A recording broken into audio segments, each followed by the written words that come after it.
Bom dia, doutores, bom dia, doutoras, sejam muito bem-vindos a mais uma aula. Vamos aí falando sobre o Estatuto da Criança e do Adolescente. Sejam muito bem-vindos a esse dia 6 de setembro de 2021. Vocês estão me ouvindo bem? Estão vendo a tela compartilhada? Bom dia, professor. Sim. Maravilha, então, muito obrigado. Pessoal, já foi encaminhado aqui para os representantes, eu postei aqui no chat também, tá bom? Vocês têm um link aí de atividade de fixação de conteúdo referente ao que nós já vimos do Estatuto da Criança e do Adolescente, tá? Então, vocês terão aí até o final da nossa aula para poder responder esse questionário. São só 5 perguntas e a chamada depois vai ser registrada por essas respostas. Então, haverá tempo suficiente, haverá tempo para vocês responderem esse questionário depois. O questionário já está aberto, o questionário já está à disposição de vocês. Como eu disse, o link já foi encaminhado para os representantes ontem e eu acabo de postar ele aqui também no chat do Teams, tá? Então, até o final da nossa aula, né, vocês terão aí para responder essas questões. Vamos dar início então para que sobre aí o tempo suficiente para que vocês respondam, né, para vocês verem como esse conteúdo ele é cobrado em provas da OAB e em concursos públicos e assim por diante. Bom, nós falaremos então, continuaremos aí, melhor dizendo, falando do Estatuto da Criança e do Adolescente, mas agora nós saímos daquela parte introdutória e chegamos então ao título 2. Nós vamos falar aí dos direitos fundamentais, né? E o capítulo 1º fala do direito à vida e à saúde. Então nós partimos ali daquela parte introdutória da aula anterior e hoje começaremos a falar dos direitos em espécie das crianças e dos adolescentes. Lembrando que, como sempre, a nossa aula é gravada e estará imediatamente à disposição de vocês ao final da nossa aula, né? Lá pelo canal do YouTube, lá na playlist da sala de vocês. Então, pessoal, vamos começar.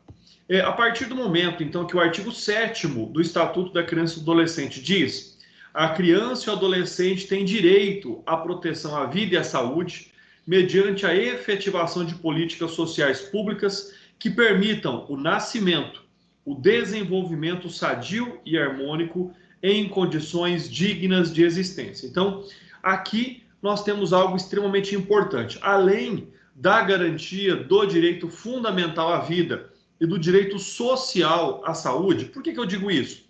Porque a vida está prevista no artigo 5º da Constituição Federal.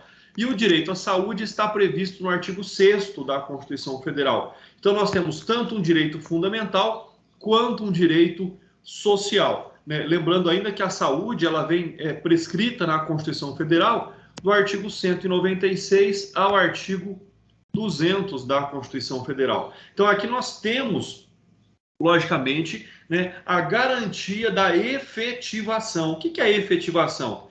A efetivação é que esse direito, né, ele não fique somente no plano do abstrato.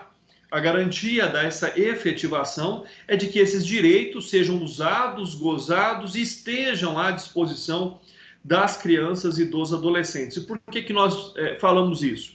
Porque são direitos que, por si só, as crianças e adolescentes não têm condição de garantir. Esse é um direito que tem que ser provido pelos seus representantes legais. Então, aqui é um direito da criança e do adolescente que deve ser garantido pelos seus representantes, por aquelas pessoas que cuidam, que têm o dever legal de cuidado às crianças e os adolescentes. E nós sabemos também, né, que esses direitos, eles só são postos e eles só são usufruídos mediante a presença de políticas sociais e públicas, né? Porque compete ao Estado a garantia, né, e a fruição desses direitos. Então, compete ao Estado a elaboração de políticas sociais, ou seja, aquelas que tragam um benefício a toda a sociedade, né, e de forma gratuita, por isso que é chamado de público. Além desse aspecto, além desse fator extremamente importante, né, nós temos aqui o direito, né, de nascer com vida. Como nós sabemos, o nascituro ele não tem personalidade, ele ainda não adquiriu direitos reais, direitos patrimoniais, direitos à própria personalidade, mas ele tem direito a nascer. Ou seja, ele tem o direito a que o ciclo gravídico assim aconteça na sua plenitude. Então, esse é um fato também aí extremamente importante. Ou seja, né, esse ciclo gravídico, ele é importante por quê? Porque é o momento da concepção até o momento posterior ao nascimento. Então, esse ciclo gravídico, né, que pode ser considerado como um período que envolve transformações profundas para a mulher nos aspectos físicos, psíquicos e sociais, podendo no seu transcurso aparecer importantes alterações da sua personalidade, gerar sofrimento psíquico com intensidades variadas, né, tornando um fator que pode dificultar aí a gestação. Né? O ciclo gravídico ele pode ir de 180 dias até 300 dias, importante também essa ressalva, né? E aí nós estaríamos um pouquinho diante da medicina legal. Então, olha só, né? A criança tem o direito a viver, que é um direito fundamental, ela tem direito à saúde, que é um direito social, conforme nós já vimos. Nós temos a efetivação desses direitos por meio do Estado, que assim o faz por políticas sociais e públicas, e aí sim, olha só, que permitem o nascimento, o desenvolvimento sadio e harmonioso. Não é qualquer tipo de desenvolvimento, não é qualquer tipo de vida, é aquela que seja harmoniosa à criança e ao adolescente. E mais que isso, né, que garanta à criança e adolescente condições dignas de existência. E nós sabemos que muitas crianças vivem em condições de indignidade, né, seja ali ladeada por familiares, usuários de drogas, seja ali exposta a perigos, né, exposta na sua moral à prostituição, à fome, à miséria, né, ao abandono. Então, sim, existem crianças expostas a todos esses tipos de mazelas aí, né, e crimes, melhor dizendo até, e por isso que deve, nesse primeiro momento, o Estado agir para que isso não venha se concretizar. Então, esse direito ao nascimento aí amparado ao Estado, né, é fato de que é um processo traumático. O nascimento é um processo traumático para a criança. Por que é um processo traumático para a criança? Né? Porque ela está num ambiente totalmente protegido. Né? E ela passa para um ambiente de desproteção, ou seja, onde ela está ali totalmente desvinculada do corpo da mãe, né? Desvinculada da segurança do útero da mãe. Então, o passo, esse fato aqui do direito ao nascimento, né? Logicamente que ele vai, num primeiro momento, ao amparo às mulheres grávidas. Por quê? Né? Porque o não nascimento ele pode acontecer tanto de forma espontânea, ou seja, o aborto, ele pode acontecer tanto de forma espontânea, e aí ele não passa de uma eventualidade, como também pode acontecer de forma criminosa. Né? Os abortos espontâneos, por vezes, eles não podem ser evitados, em razão de doenças, em razão de malformação, em razão de N fatores. Mas o aborto criminoso pode ser evitado e ele deve ser combatido. Né? O aborto criminoso, até porque nós temos hipóteses legais que autorizam o aborto no Brasil, como, por exemplo, a construção jurisprudencial do STF, né, em razão do feto anencéfalo, ou seja, sem cérebro, aquele que não tem capacidade de vivência extrauterina, totalmente desvinculado ali da mãe. A hipótese também de risco de vida para a mãe, né, então também autoriza ali o aborto. E nós temos também a hipótese em caso de estupro, de gravidez resultante de estupro, também autorizado o aborto legal. Né? Então, ou seja, o que se combate, na verdade, aí por meio da lei, né, um assunto aí que deve ser debatido, ou deveria já ter sido debatido, são as gravidezes resultantes de fatos inesperados ou não desejadas, né? E onde se tem como fator de defesa ao aborto para essas hipóteses a autonomia da mulher sobre o próprio corpo. Então, sobre esse fato, é onde deve-se primeiro ter um acolhimento, deve-se ter uma instrução a essa mulher que engravidou, aí numa gravidez indesejada, né, para que o aborto ilegal não aconteça, até porque os abortos ilegais geram extremamente riscos de vida daí para a mãe. Bom, então esse direito ao nascimento aí, como eu digo, amparado pelo Estado, é algo extremamente importante, né, mas que tem que haver uma ação, tanto para a garantia dessa gestação, né, ou seja, o pré-natal, o acompanhamento médico, mas também o acompanhamento, quando necessário, às gestantes, né, que porventura talvez tenham ali o desejo do aborto, né, então essa não seria aí uma hipótese a ser considerada sobre esse fato. Então, é importante que nós possamos compreender essa circunstância em que o aborto ele pode ser evitado. Então, é esse fato aí que nos orienta no tocante ao direito de garantia de vida às crianças e aos adolescentes, no caso aqui, somente aos nascituros. A questão se coloca sobre o aspecto de que, mesmo após garantido esse nascimento, né, deve aí agir o Estado de forma concreta para que essas crianças e esses adolescentes não sejam expostos a uma vida indigna. O que é uma vida indigna? É aquilo que lhe falta ao mínimo à sua subsistência e ao seu desenvolvimento. Então, na verdade, nós estamos aí diante de critérios, diante de aspectos que são levados em consideração, né? Pessoal, pobreza não é indignidade, né? A ausência de recursos financeiros não é indignidade. Não é isso que eu estou dizendo, tá? Eu estou dizendo a miséria. A miséria coloca a pessoa num estado de indignidade. E isso é um fato. E é uma indignidade social que deve ser combatida pelo Estado. Então, são esses fatores aí que nós observamos. Já o artigo 8º, ele vem, então, prover os meios a que essa vida digna e essa saúde seja garantida aí às crianças e aos adolescentes. É assegurado à gestante, através do SUS, o atendimento pré e perinatal, ou seja, né, aquele que acontece durante a gestação ou após o parto. Parágrafo 1º. A gestante será encaminhada aos diferentes níveis de atendimento, segundo critérios médicos específicos, obedecendo-se aos princípios de regionalização e hierarquização do sistema.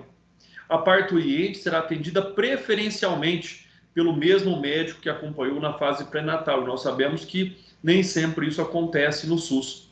Incumbe ao poder público propiciar apoio alimentar à gestante e à nutriz que dele necessitem, ou seja, então, tanto durante a gestação como durante a amamentação, né, se necessário, essa mulher receberá ali alimento próprio e adequado para que ela possa se manter e manter, logicamente, o seu filho.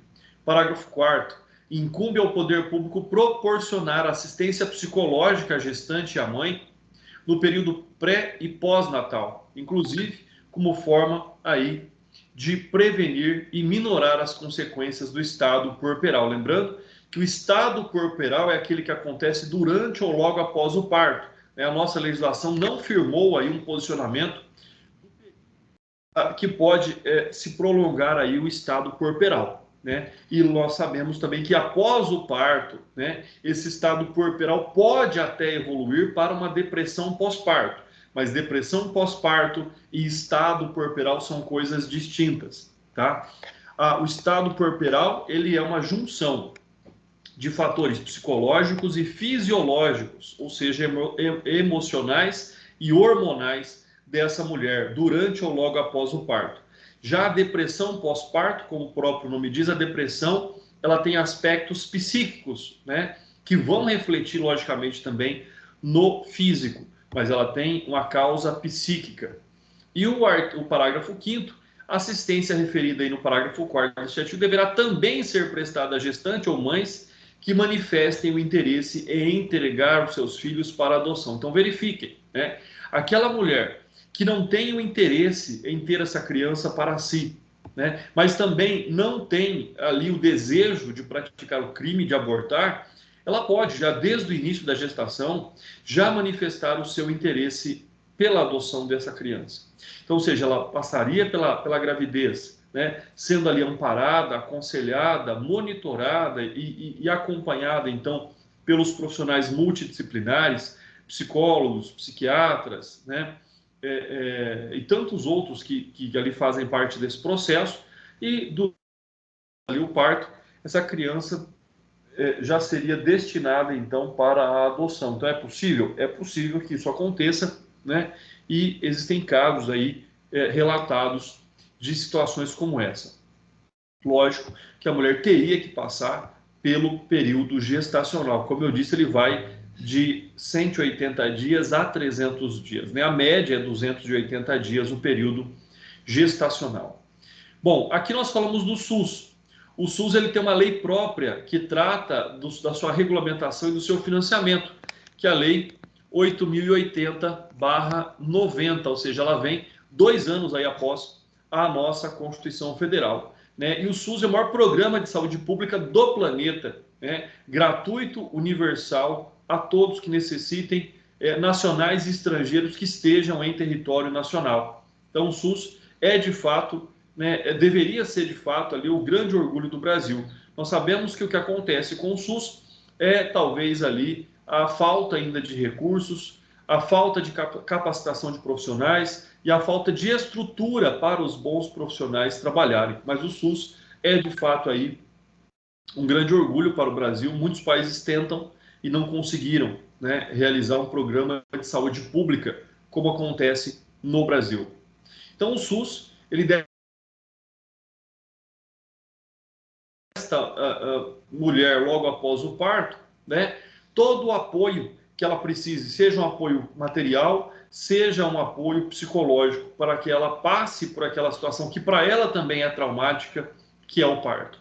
Tá? Nós temos ainda o fato aí de situações de extrema gravidade e importância da atuação do SUS, como por exemplo, na hipótese de gestantes portadoras de enfermidades graves, portadoras de AIDS, viciadas em drogas de toda espécie, dentre outros quadros de abandono, que não prezam nem mesmo pela própria saúde. Então, o SUS é que deve agir ali para garantir, né, a menor consequência em afetar a saúde dessas crianças. Para vocês terem uma ideia, se vocês pesquisarem isso, vocês vão verificar o que eu estou dizendo, né? Crianças de mães drogadas, viciadas, já nascem ali, por exemplo, com o rompimento do cordão umbilical, já nascem em processo de abstinência de drogas. Então é algo extremamente importante, né? Tudo aquilo que a mulher consome é conduzido para a criança por meio do cordão umbilical, seja o álcool, seja as drogas, né? É muito triste a gente ver ali, por exemplo, gestantes fumando, gestantes bebendo bebida alcoólica, porque tudo aquilo, de uma forma direta, está indo também para a criança, né? No caso da AIDS, é extremamente importante, por quê? Porque pela gestação a criança não é contaminada pelo vírus, né? A criança seria contaminada talvez pela amamentação. Então essa criança imediatamente, logo após o parto, ela não é amamentada pela mãe, né, por meio do colostro, mas ela automaticamente ela já passa a ser amamentada por leite do banco de leites ou de outra forma, e existem relatos também aí, a literatura médica ela é bastante sólida em demonstrar situações de crianças, de filhos de pais aidéticos nascem sem a doença.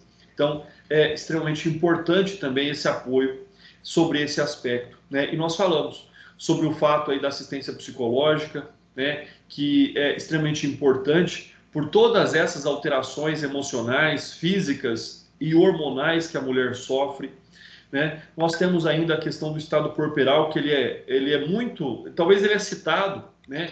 E ele é exposto aí no crime de infanticídio, no artigo 123 do Código Penal, que lá diz que a mulher sofre sim um abalo psicológico, né? Alguns doutrinadores, alguns psiquiatras forenses vão dizer que essa mulher se encontra num período, num estado fronteiriço da capacidade, ou seja, ela não é considerada nem totalmente capaz e nem totalmente incapaz quando ela desenvolve ali o estado corporal. É por isso que o infanticídio tem uma pena tão pequena frente à conduta ali praticada, ou seja, a mãe que mata o próprio filho durante ou logo após o parto. Então, nós estamos diante, como eu já disse, aí de uma pena pequena frente à gravidade. E essa pena pequena frente à gravidade da conduta, ou melhor dizendo, a consequência dessa conduta, ela se deve a esse estado de semi-imputabilidade da mulher, quando de fato constatado ali o estado puerperal.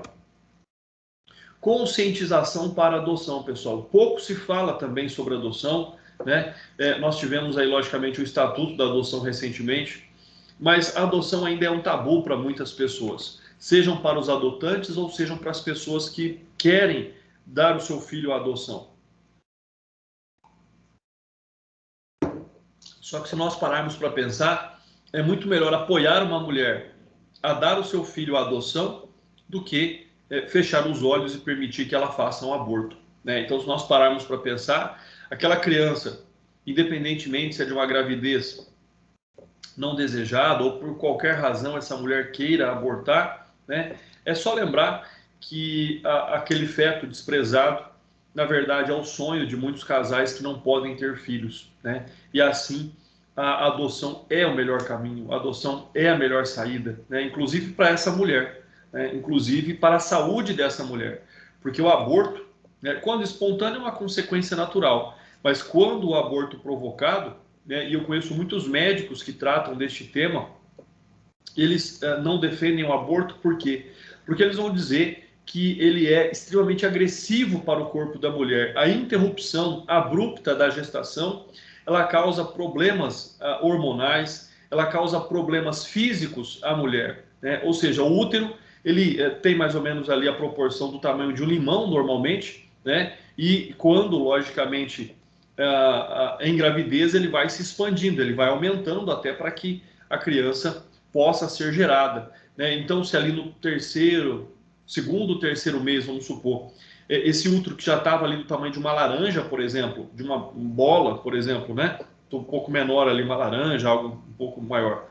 Ele abruptamente ocorre esse aborto violento, agressivo, né? Ele corre o risco de, além de não retornar rapidamente ao seu status anterior, né, à sua dimensão anterior, mas também como desenvolvimento do útero policístico e assim por diante. Então, são vários fatores aí que vêm também trazer para a mulher problemas. E, logicamente, que quando nós falamos em conscientização para a adoção, o primeiro passo é a assistência psicológica à gestante e à mãe, né? Por quê? Porque ela tem que ter a concepção de que ela estará abrindo mão do fruto da sua gestação, né? Abrandando ali os efeitos negativos do estado corporal em razão da doação dessa criança para a adoção, né? Por isso que essa mulher precisa aí de cuidados psicológicos quando ela não quer ficar sem o seu filho. Então, se ela não quer ficar, ela não é obrigada, logicamente, a doar essa criança ou colocar essa criança na adoção. Mas se assim ela desejar, ela tem que ser muito bem orientada sobre tudo isso que ela vai passar, né? E entregar essa criança à vara da infância e juventude para que possa ser adotada, né? Muitas mulheres atiram seus filhos em lugares públicos por completa ignorância, achando que a entrega à autoridade da criança pode representar um ilícito, e não, né? O ilícito é abandonar essa criança em locais públicos. Entregar essa criança de forma formal, né, legal, à vara da infância e da juventude não é um crime. Então, muitas não fazem talvez por medo, né? Quando elas, então, acabam dando à luz e abandonando essas crianças ainda vivas na porta de pessoas, em parques, né, em latas de lixo, em banheiros públicos.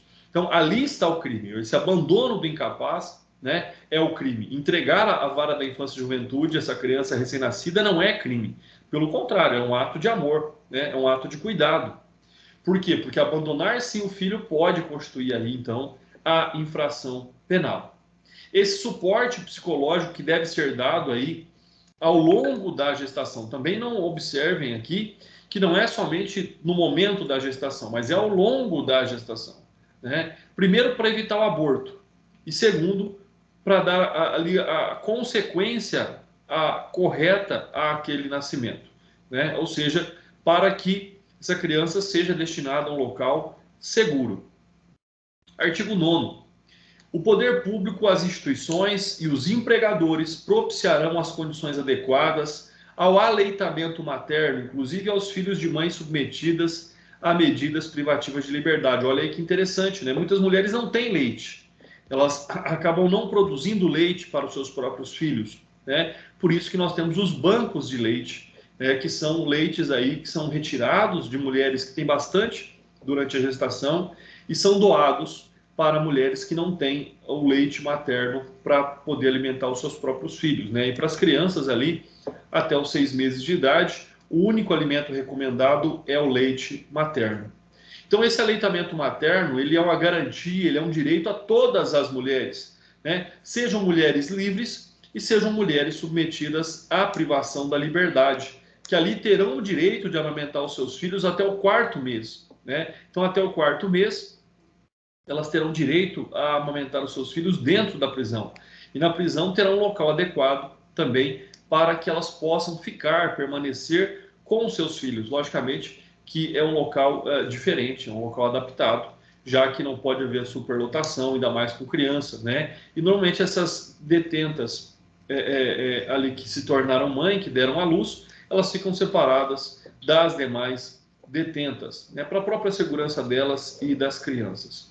Então, essa é uma garantia que o Estado também assim o traz. Como, por exemplo, as mulheres que retornaram ao trabalho, mas ainda desejam aumentar os seus filhos, né? Ela tem o direito ali durante a jornada de trabalho, por até 2 horas, isso parcelado talvez em períodos menores, para amamentar os seus filhos. Assim como também toda mulher tem o direito de amamentar o seu filho onde quer que ela esteja, né? Inclusive repartições públicas ou privadas, né? E nós tivemos aí alguns anos atrás uma grande polêmica sobre esse fato de mulheres que eram impedidas de amamentar os seus filhos em locais públicos, né? Sobre o argumento, se me permitem aqui, imbecil, né? Desumano, de que aquele ato estaria atentando contra a dignidade sexual ou o pudor da sociedade, né? Então, algo totalmente absurdo, abjeto, impedir que uma mulher amamente o seu filho, seja em local público, seja em local privado, né? A mulher tem o direito de amamentar o seu filho onde quer que ela esteja. Artigo 10º. Os hospitais e demais estabelecimentos de atenção à saúde da gestante, públicos e particulares, são obrigados a, inciso 1, manter o registro das atividades desenvolvidas através de prontuários individuais pelo prazo de 18 anos, até para evitar a questão da troca de bebês em maternidade. Então, esse registro tem que ser mantido pelo menos por 18 anos. Identificar o recém-nascido mediante o registro de sua impressão plantar e digital e da impressão digital da mãe, sem prejuízo de outras formas normatizadas pela autoridade administrativa competente.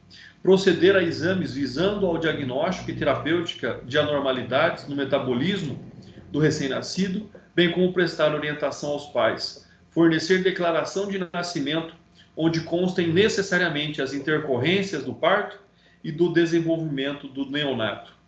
E manter alojamento conjunto, já é um direito de todas as gestantes, manter alojamento conjunto, possibilitando o neonato, ou seja, o recém-nascido, a permanência junto à mãe. Então, hoje as crianças não vão mais lá para o berçário, ficam lá e só são levadas para a mãe no momento da amamentação. Por que não? Porque isso, né, naquele primeiro momento, naquelas primeiras horas de vida da criança e desse primeiro momento da mulher também, é importante que eles fiquem juntos para que o vínculo materno se fortaleça cada vez mais. Então, é extremamente importante.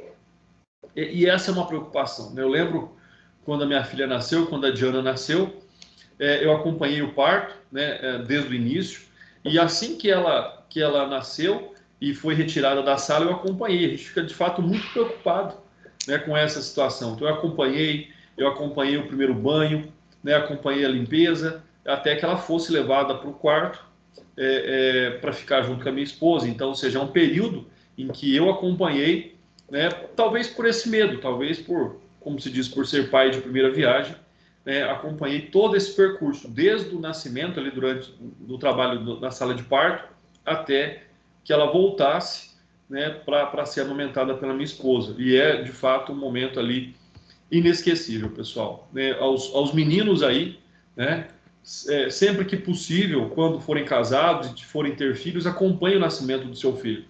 E isso também gera para o pai um vínculo extremamente maior com os filhos, né? E é uma segurança para a esposa também ter o marido ali, estar próximo durante o nascimento do filho. Então, aqueles que puderem, né, para as mulheres aí que peçam para os seus companheiros, para as suas companheiras acompanharem muitas vezes o parto, é extremamente importante para ambos, né, acompanhar ali o nascimento dos filhos. Pessoal, ninguém vai passar mal, né, não é nada assim absurdo. Quem não quer ver o procedimento de retirada da criança não precisa, né? Você pode ficar ali próximo da cabeça da gestante, você não vai ver nada. No meu caso, não, eu quis ver todo o procedimento cirúrgico, né, da cesariana, mas quem não quiser não é obrigado e fiquem tranquilos, é um procedimento, na verdade, ver a vida acontecer é um procedimento muito bonito. O que nós temos aqui, então, no artigo 10º, é algo extremamente valioso, né? Valioso por quê? Porque essa garantia da segurança, da identificação e principalmente do acompanhamento da saúde da criança e da gestante durante e logo após o parto, né? Nós temos os exames obrigatórios ali da criança, como o exame da orelhinha, exame do pezinho, exame do olhinho e assim por diante. Tantos exames que são realizados já na busca da identificação, né, de doenças já no nascimento. Então, você já pode observar e começar, logicamente, ali o tratamento, né, a reabilitação dessas crianças. A guarda do prontuário por 18 anos é um cuidado excessivo, né? Logicamente que a lei não diz por quê, mas com certeza ela leva em consideração o fato da maioridade dessa criança. A lei não esclarece os propósitos e não indica quais são os dados exatos a serem guardados. Mas nós temos o termo total, o prontuário médico daquele ato daquele procedimento de nascimento deve ser guardado pelo período de 18 anos. Alojamento conjunto, né, é uma garantia da mãe, é um direito da mãe e é uma obrigatoriedade que não deve ser questionada, né, o fato do recém-nascido estar ali junto com a mãe, aos cuidados da mãe. Lógico que aqui tem uma ressalva, né? Quando é que isso deve ser evitado? Quando houver a percepção de que essa mulher pode sofrer de estado puerperal. A própria segurança da criança, ela não será mantida ali a todo tempo com a mãe, ou senão será mantida somente enquanto outra pessoa também estiver presente. Então, para que se evite ali a prática de crimes, né, como por exemplo o infanticídio, essa garantia não deve ser preservada. Do contrário, a todo momento essa garantia deve ser preservada, até para que não haja também ali, né, o furto de crianças ali, como o sequestro, melhor dizendo, né, o sequestro de crianças de maternidades, como vira e mexe a gente ouve dizer aí que enfermeiras ou que pessoas estranhas entraram na maternidade e sequestraram crianças recém-nascidas. Então, ela não será deixada ali com a mãe, senão por questão de segurança da própria criança, verificando que agora aquela que deu à luz se encontra ou pode ter indícios de estado puerperal. Então, é importante também que nas primeiras horas, ali logo após o parto, né, essa gestante não fique, essa parturiente não fique sozinha com a criança, mesmo que a criança esteja com ela lá no quarto, mas que sempre tenha o acompanhamento de alguém para garantir ali a segurança dessa criança também. Artigo 11.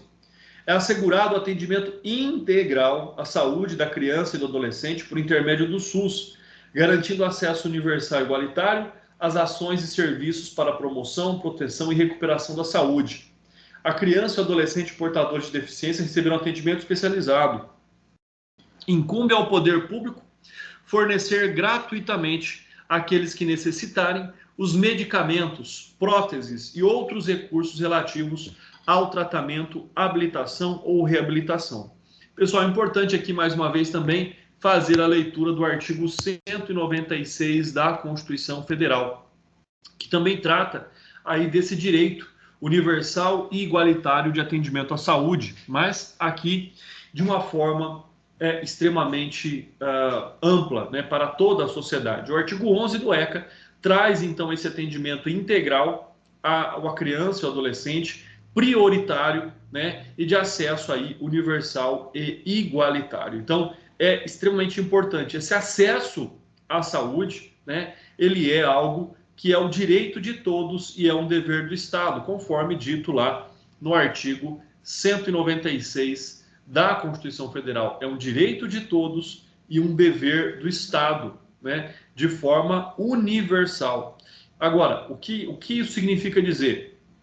Que todos têm direito ao SUS, né? Isso significa dizer que todos têm direito ao acesso à saúde, mas esse acesso à saúde não é ilimitado, importante dizer, né? Ele é integral, ele é universal, mas não é ilimitado, né? Até porque existem circunstâncias que o SUS não cobre, né? Existem procedimentos, existem medicamentos que o SUS não fornece e não ali coloca à disposição, né?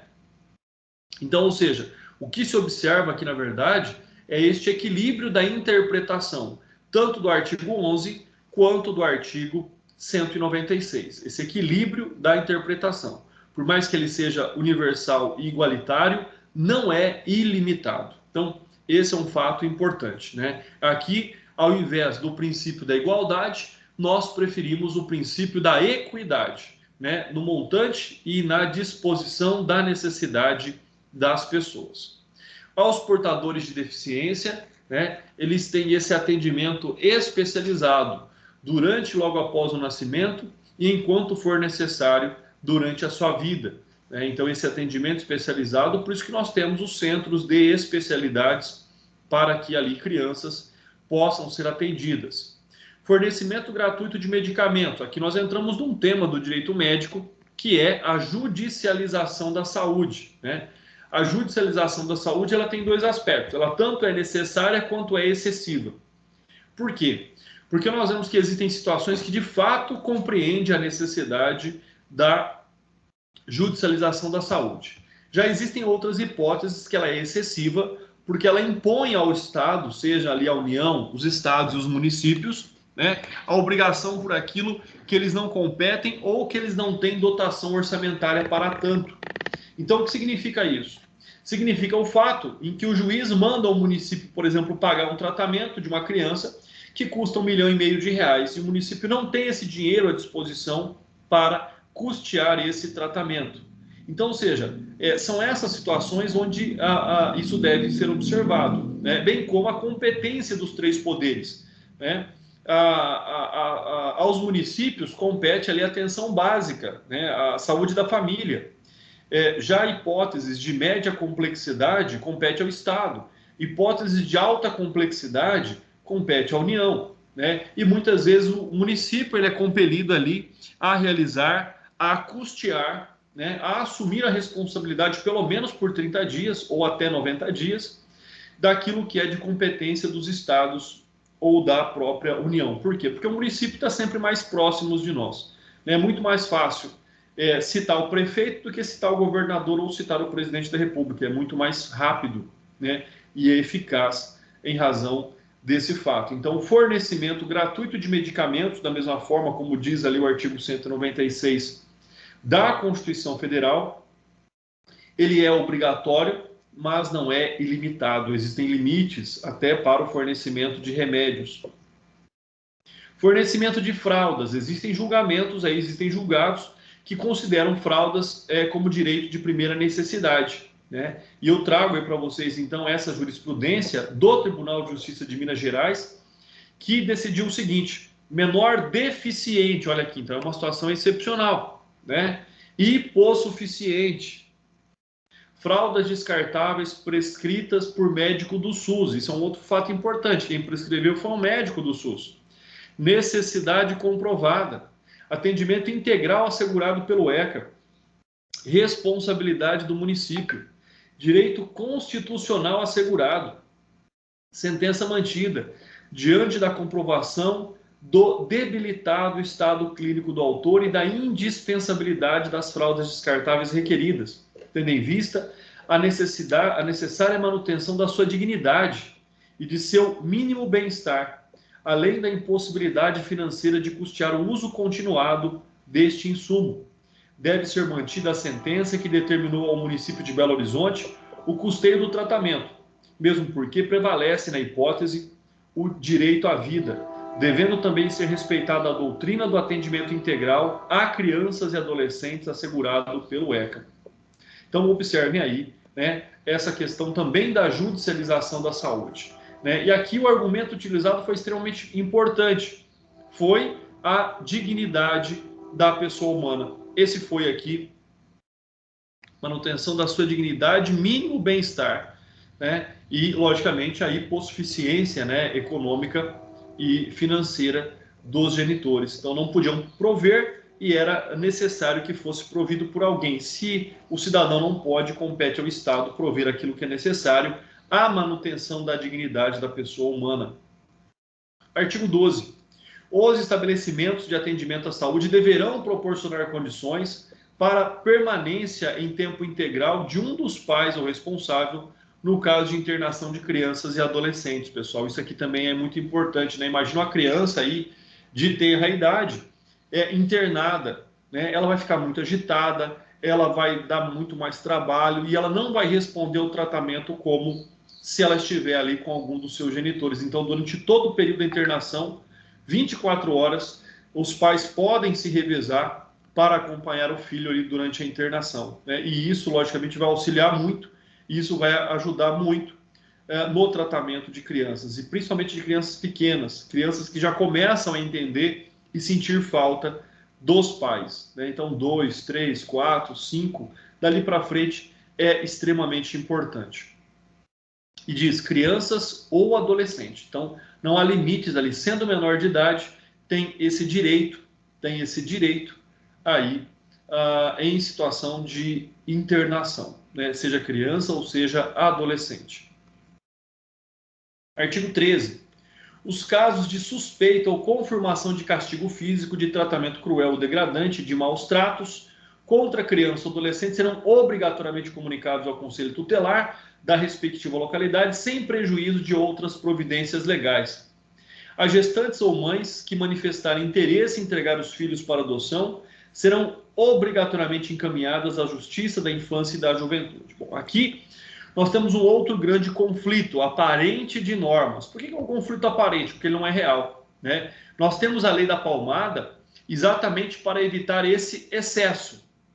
Castigo físico, tratamento cruel, degradante, maus tratos. Tá? Então, a lei da palmada ela veio para complementar esse dispositivo, o artigo 13 do ECA. A lei da palmada veio para isso. Mas ela não impede que um pai eduque um filho. Ela não impede que o pai dê ali umas palmadas no filho, né? O que ela impede é que essa educação dada pelos pais aos filhos seja na forma de um castigo físico, um tratamento cruel, degradante ou que possa gerar maus tratos. Aí vocês vão perguntar, André, então você está falando que o pai pode bater no filho? Não, não estou dizendo isso. Eu estou dizendo que o pai pode educar o filho pelos meios que ele entender mais adequados, desde que não se conceba ali, desde que não signifiquem maus tratos, degradante, cruel ou castigo físico. Tá? Então, é isso que não pode. Tá? Eu aqui não defendo a palmada, não defendo. Não defendo a palmada. Até hoje nunca precisei e não achei necessidade, né, educar a minha filha dessa forma. Eu acho, e como eu fui educado também, né, com conversa, com diálogo, é sempre mais importante, com exemplo é mais importante do que a palmada. Não defendo que crianças sejam educadas à base de agressões, sejam elas, né, que não sejam degradantes ou maus tratos ou cruéis. Não defendo isso, tá? Mas defendo o direito do pai educar o seu filho como ele acha que é mais adequado, desde que seja preservado o direito da criança em não ser submetida ao castigo físico, em não ser submetida a um tratamento cruel, em não ser submetida a uma conduta degradante ou maus tratos. Né? E, além disso, mais uma vez aqui, acho que não é o melhor local para a inserção desse parágrafo único, não vejo aqui uma coisa em relação com a outra. Né? Nós já falamos desse direito que a gestante tem de entregar o seu filho à Justiça da Infância e da Juventude. Para mim foi uma falha esse parágrafo único estar associado ao artigo 13, porque tratam de temas aí totalmente diferentes.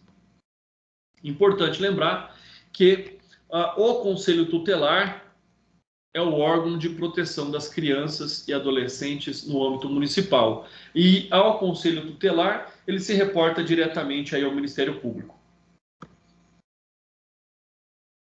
Alguma dúvida, pessoal? Alguma pergunta?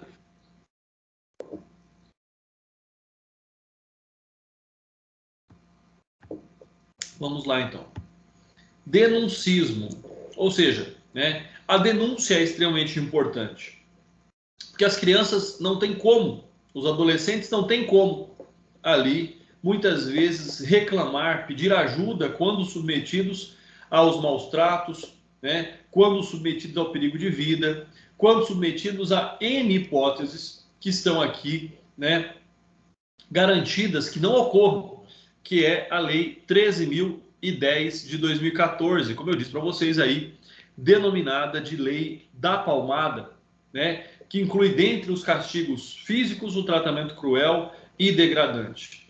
Manteve a expressão maus tratos, porque maus tratos é diferente dessas condutas físicas e lesivas. O que, logicamente, aqui se busca é uma conduta adequada, uma conduta ponderada. Não pode também haver aí a denúncia de um pai que está educando o filho e não cometendo essas condutas. Então, as denúncias levianas também devem ser inibidas, As pessoas biblioteiras devem ser coibidas, para que não haja ali também uma interferência na vida particular de uma família, salvo pela proteção das crianças e dos adolescentes. Então, nós temos, logicamente, aí que ter o bom senso, ter a parcimônia quanto a esse exercício constitucional de proteção de crianças e adolescentes. Suspeita fundada, aí é diferente. Havendo uma suspeita fundada, pode haver sim a notícia da violência às autoridades públicas. Então, esse é um fato. Por quê? Porque se alguém também inventa uma história que não é verdadeira, alguém acusa um pai, uma mãe, de praticar qualquer dessas condutas ilícitas, e isso, sabendo que é mentira, agindo dolosamente contra a imagem, a moral e a dignidade desse pai e daquela mãe, essa pessoa pode aí estar configurando a prática do crime de calúnia também. Então tem que ficar muito atento a isso. Se não for provado, se não houver suspeita fundada, essa pessoa pode aí estar praticando o crime de calúnia. Preconceito em relação às mães. Já falamos sobre isso, existe muito preconceito à mãe que quer doar o próprio filho. Nossa, onde é que essa mãe, que mãe desalmada, que ser humano é esse que entrega o próprio filho? É aquele ser humano que não quer ser mãe ou não quer ser pai naquele momento, mas também não quer matar o fruto dessa concepção. Então deve haver sim um respeito a essas pessoas e não um preconceito àquelas mulheres que desejam entregar os seus filhos à adoção.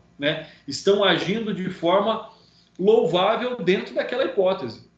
Melhor que elas ficassem com os próprios filhos, que elas criassem os próprios filhos. Mas se esse não é o desejo, se for para ser uma mãe que vai praticar condutas degradantes contra a moral dessas crianças, melhor, então, que entregue o seu filho para a adoção. Melhor que entregue o seu filho para a adoção. E esse é um ato que não deve ser aí motivo de preconceito. Artigo 14. O SUS promoverá programas de assistência médica e odontológica para a prevenção das enfermidades que ordinariamente afetem a população infantil, campanhas de educação sanitária para pais, educadores e alunos. A obrigatória, olha só aqui, é obrigatória a vacinação de crianças nos casos recomendados pela autoridade sanitária. Nós temos aí um movimento nacional e mundial de pessoas contra a vacinação de crianças, mas no Brasil, o parágrafo único do artigo 14 do ECA diz que é obrigatória a vacinação de crianças nos casos recomendados pela autoridade sanitária. Então, ou seja, naquele calendário vacinal obrigatório, a criança deve ser vacinada. E se os pais não vacinarem, respondem criminalmente por isso. E administrativamente também. Porque, por exemplo, os benefícios sociais só são garantidos quando a criança é vacinada. O cartão de vacinação da criança é aí algo importante. A esse respeito, nós temos também aí a jurisprudência do Tribunal de Justiça do Rio Grande do Sul. De acordo com o artigo 14, parágrafo único do ECA, é obrigatória a vacinação de crianças nos casos recomendados pelas autoridades sanitárias. Portaria 3.318 de 2010 do Ministério da Saúde elenca as vacinas obrigatórias. Então, entrem lá, né? Verifiquem, de acordo com a portaria 3.318 de 2010, quais são as vacinas obrigatórias para crianças, adolescentes, adultos e idosos. Irretocável a aplicação de medida protetiva para, após a avaliação do médico ou pediatra, submeter o menor às vacinas obrigatórias, né, observada a sua idade. É lógico que existem crianças que não podem tomar vacinas à base de ovo, porque elas têm intolerância, né? E aí, então, elas devem tomar outras vacinas. Elas não podem ficar sem tomar vacinas, né? Mas existem crianças que não podem tomar as vacinas comuns. Então, é uma ressalva, mas ela não vai ficar sem tomar essa vacina, tá? Então, acessem lá depois a portaria 3.318 de 2010. Por curiosidade, verifiquem se a vacina contra o Covid foi inserida nesta portaria. Verifiquem. Artigo 15, capítulo 2, do direito à liberdade, ao respeito e à dignidade. Ele vem aqui complementar os direitos sociais já garantidos às crianças e aos adolescentes. Então, ainda aqui é uma complementação ao artigo 6º da Constituição Federal. E o artigo 15 diz: a criança e o adolescente têm direito à liberdade, ao respeito e à dignidade como pessoas humanas em processo de desenvolvimento e como sujeitos de direitos civis, humanos e sociais garantidos na Constituição e nas leis. Então aqui nós temos uma repetição. Nós já falamos sobre isso lá atrás, né? É uma repetição desnecessária? É, mas é importante sempre relembrar. É maçante? É repetitivo? É, mas é para demonstrar a importância desse direito. O artigo 16 ainda complementa que o direito à liberdade compreende os seguintes aspectos: o de ir e vir e estar nos logradouros públicos, espaços comunitários, ressalvadas as restrições legais. Direito de opinião e expressão, crença e culto, brincar, praticar esportes e divertir-se, participar da vida familiar e comunitária sem discriminação, participar da vida política na forma da lei, buscar refúgio, auxílio e orientação. Então percebam aí esses direitos garantistas, protetores às crianças e os adolescentes no tocante aí à liberdade, ao respeito e à dignidade, né? O direito à liberdade, pessoal, é a liberdade de ser criança, né? Não é a liberdade de fazer aquilo que não é adequado à criança, não é adequado àquela idade, né? Esse é um fato. Crianças têm direitos? Têm, mas têm também obrigações, têm também direitos. Então, ou seja, né, ao passo em que existem direitos e obrigações, ela não tem criança, a criança, por exemplo, não tem o direito de coisas que são relativas aos adolescentes ou aos adultos, né? O adolescente não tem direito a agir ou reivindicar para si o direito de um adulto. Então, tudo adequado ali à sua idade. Esse direito de ir e vir, lógico que sempre de forma segura, né? Seja em viagens internacionais, seja em viagens de ônibus, seja quando permitido por lei, autorizado pelos pais, né, a viajar desacompanhado, seja frequentar determinados locais com a devida autorização ou com acompanhamento dos pais. Então, não é um direito livre, né? A criança e o adolescente têm direito de ir e vir. Olha o que aconteceu aí em Fernandópolis, um excelente exemplo. O cumprimento do dispositivo do Estatuto da Criança e do Adolescente, quando o doutor Evandro Pelarin, juiz de direito, criou lá o toque de acolher. Ou seja, crianças e adolescentes não têm direito a estar na rua de noite desacompanhado dos pais. E os pais não têm o direito de autorizar isso, porque eles estão expondo seus filhos ao risco da noite, das drogas, da prostituição, do álcool, das más companhias. Então, esse direito não é ilimitado. O filho quer sair de casa? Muito bem. Ou você vai comigo, ou você vai com alguém que possa olhar você. Ah, não, eu quero ir sozinho, eu quero ser livre. Você vai ser livre quando você for maior de 18 anos. Aí você responde pelos seus atos. Porque se você errar, quem vai te prender é o Estado. Então, o pai tem direito, sim, em regulamentar esse direito de ir e vir ele é um direito relativo, não é um direito absoluto. E sobre aí a opinião dos pais, onde essas crianças podem ou não podem ir de acordo com a criação, com os princípios e valores dados por esses pais às crianças e aos adolescentes. Opinião de expressão, extremamente importante, né? Opinião e expressão. Né? É pela opinião e pela expressão que nós temos o desenvolvimento psicológico dessa criança, a confiança que essa criança tem em falar em público, em dizer o que pensa, em ser corrigida quando diz errado, né? Então, ou seja, é algo importante. Agora, direito à opinião e expressão, seja de criança ou de qualquer pessoa, não lhe dá o direito de desrespeitar a honra ou imagem alheia. É o que eu sempre falo. Nós estamos em momentos de intolerância. Quem pensa diferente está errado. E é isso que nós devemos combater desde as nossas crianças, ensiná-los que eles têm o direito de dizer o que pensam, de se expressar como querem, desde que não é ilimitado o direito de expressão ou de opinião, desde que isso não fira direitos, garantias, sejam nacionais ou sejam particulares, públicos ou particulares.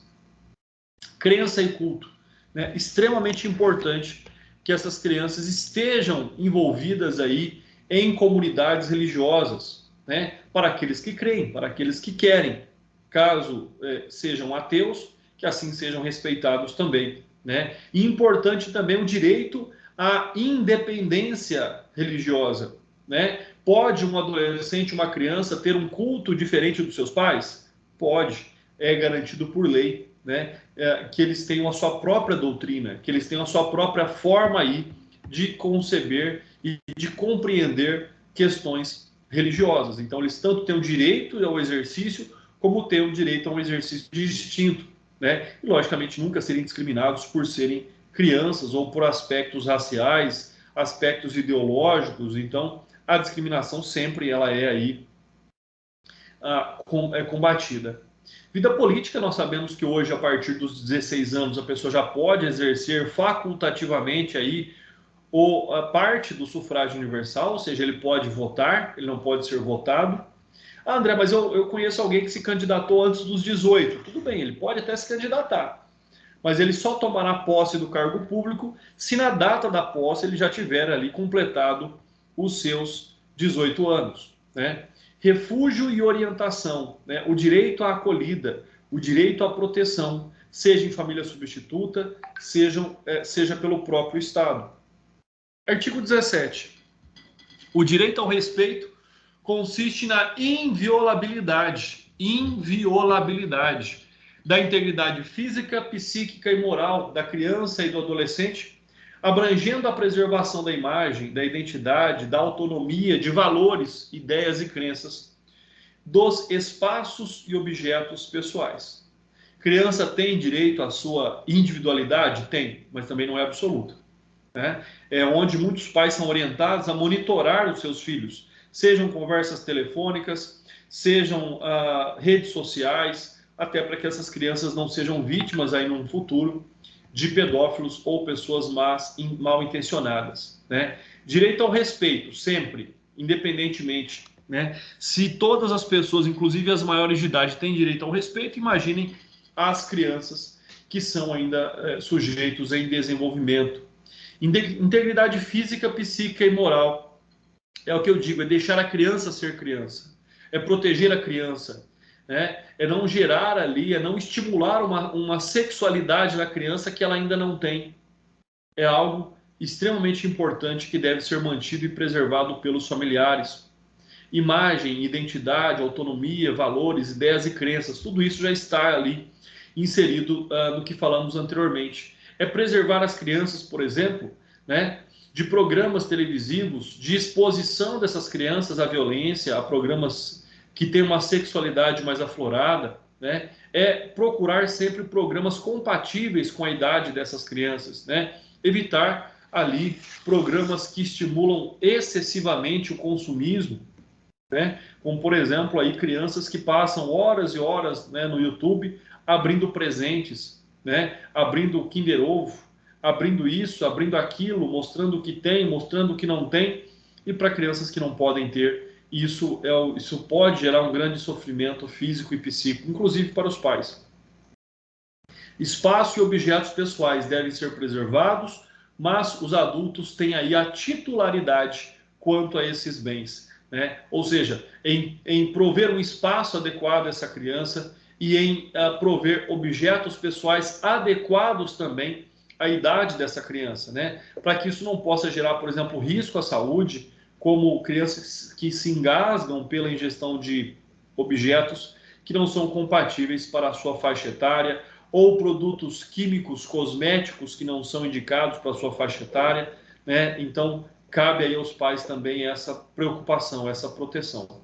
Artigo 18. É dever de todos velar pela dignidade da criança e do adolescente, pondo-os a salvo de qualquer tratamento desumano, violento, aterrorizante, vexatório e constrangedor. Mais uma vez, é o excessivo protecionismo da lei, né? Esse é um garantismo que vem também presente no próprio Código Penal, no Código Civil, na Constituição Federal e, lógico, de forma preponderante aqui no Estatuto da Criança e do Adolescente.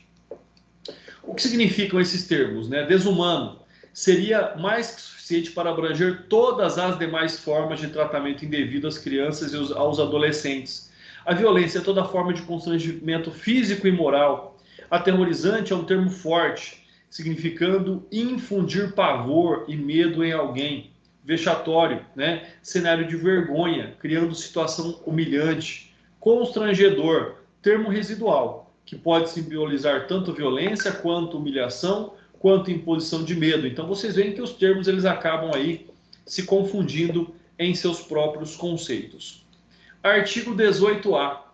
A criança e o adolescente têm o direito de ser educado e cuidado sem o uso de castigo físico ou de tratamento cruel ou degradante. Já falamos isso lá atrás, com formas de correção, disciplina, educação e qualquer outro pretexto pelos pais, integrantes da família ampliada, responsáveis, agentes públicos, executores de medidas socioeducativas ou por qualquer pessoa encarregada de cuidar deles, tratá-los, educá-los ou protegê-los. Parágrafo único.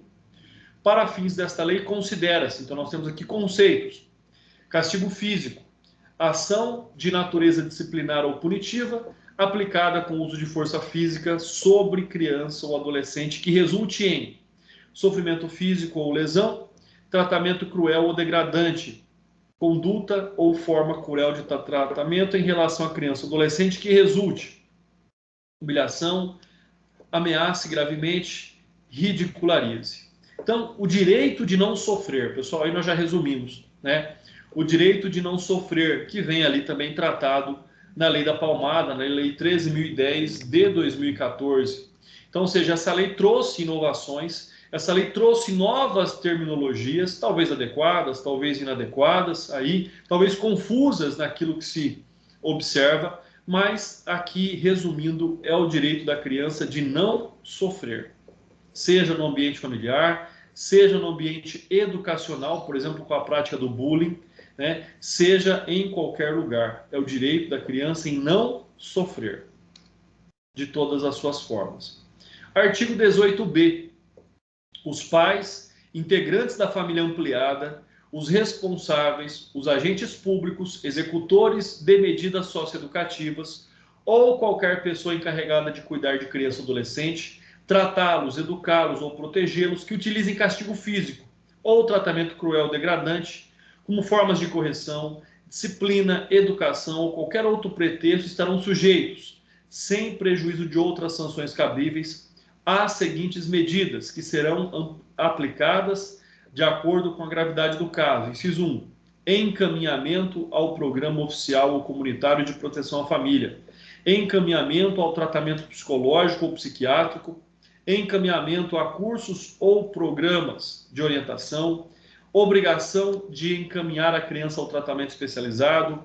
Advertência, bem como as medidas serão aplicadas pelo Conselho Tutelar, sem prejuízo de outras providências legais, como, por exemplo, a responsabilização criminal, né? E esse é um artigo extremamente importante porque não adianta só proteger essa criança, retirá-la do seu lar, se você não trata o problema. E o problema, às vezes, é a família. O problema, às vezes, é um integrante da família. Então, proteger a criança, acompanhar a criança, tratar a criança é importante. Agora, tratar a família, corrigir os vícios dessa família é fundamental, porque senão essa criança não pode voltar para aquele mesmo ambiente. E aqui nós temos, então, as atribuições do Conselho Tutelar, seguindo-se a linha adotada no artigo 136, inciso 2º desta lei. O Conselho Tutelar pode impor medidas aos pais, entretanto, essa norma sempre objetivou os abusos cometidos como cenário do artigo 98. Agora, destina-se ao Conselho, composto por leigos, controlar a lei da palmada. É preciso evitar os excessos, quando pessoas de comunidade comecem a invadir a privacidade das famílias bem estruturadas, a pretexto de lhes ensinar como educar os filhos. Assim sendo, em caso de abuso do Conselho Tutelar, os interessados devem recorrer ao juiz da infância e da juventude para coibir esses excessos também do Conselho Tutelar. E assim, pessoal, eu encerro nossa aula de hoje. Muito obrigado pela presença de todos vocês. Sejam sempre muito bem-vindos à nossa aula, né? E vocês têm agora aí até às 9h40 para poder responderem aí a nossa atividade de fixação de conteúdo. Alguma dúvida, pessoal? Professor, Oi, doutora.